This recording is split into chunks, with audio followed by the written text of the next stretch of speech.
Did you know that just in the last 6 months, 24 crore people searched about anxiety attacks on Google, and a whopping 32 crore people searched about overcoming overthinking? In a world where science, information, and technology are growing at such a rapid pace, there is one more phenomenon which is grown even more faster, and that is called anxiety. Hare Krishna, and welcome to Gita Experience, a series where psychological problems are systematically explained in both medical and spiritual terms. Today, we are going to understand the topic of anxiety and understand how Krishna helped Arjuna overcome this problem. So, what is this anxiety? Psychology defines anxiety as a feeling of intense worry or tension, anticipating some danger in the future. Yes, that's right. Anxious people never live in the present. They always keep thinking about some future problem that has not even entered their lives yet. One of the first symptoms of finding out anxious people is the what if syndrome. What if I can never get a job? What if I get a job and my company removes me? What if I stay in the company but I can never get enough salary? This constant problem of what if keeps running in their ever-running machine of the mind and creates problems in the future which they have never encountered yet. To understand the mindset of these kind of people, there is a beautiful story in Ramayana depicting this. One day, Ram and Lakshman had decided to do fasting for the Ekadashi Vrata. But the monkey soldiers in the Vanasena had also heard this conversation.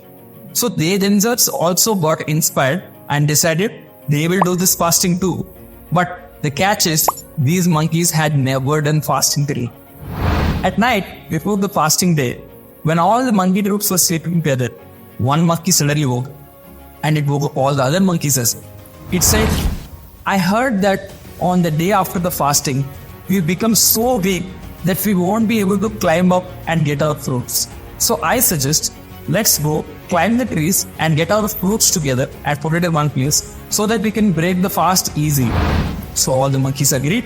They went up the trees, they brought their fruits and put them in one place and continued to sleep.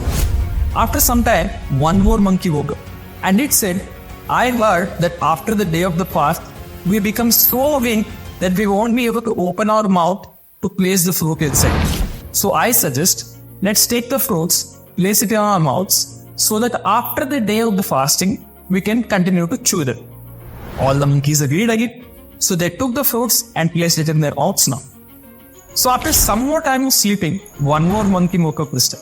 And it said, I heard after one full day of not eating, especially in the monkey community, we become so weak that we won't even be able to move our jaws for chewing these fruits. So I suggest we just chew these fruits and not swallow them.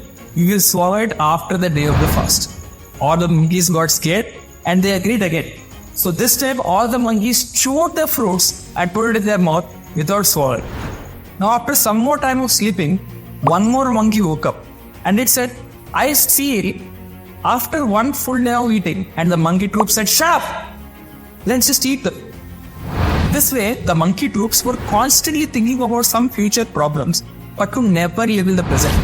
This idea of constantly thinking about problems of the future but never doing any action to solve them is called analysis paralysis. That means your thought process is so much stuck up in what to do that you can never actually do anything. But can you imagine that this problem, which most modern psychologists are not able to solve, Krishna had solved with just one shloka. For one who has controlled his mind, the mind is the best of friends. But for one who has failed to do so, the mind will remain the greatest enemy. Krishna here explains the importance of controlling one's mind. As long as one's mind is not controlled, he is living with his greatest enemy. So whatever he sets out to achieve is constantly spoiled by this enemy. For example, let's say you have an important exam tomorrow. Now you know that you have to prepare for the whole day. So as soon as you set out to study and open your book, the first thing your mind says is, let's sleep for some time and then we'll start the study. So you agree? You take some rest, come back and open your book again. This time your mind triggers, let me open some Instagram and then I'll continue to study. So you agree again, you scroll your Instagram. But then when you come back and study for 5 minutes, it again says, let's take a break.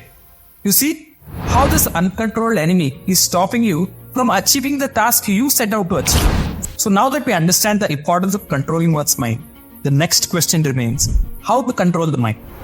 The best way of controlling one's mind is by practicing japa. So what is japa? Japa is the activity of producing a structured and powerful sound that creates a calming effect on our mind and reduces the speed of negative thoughts that hit our mind.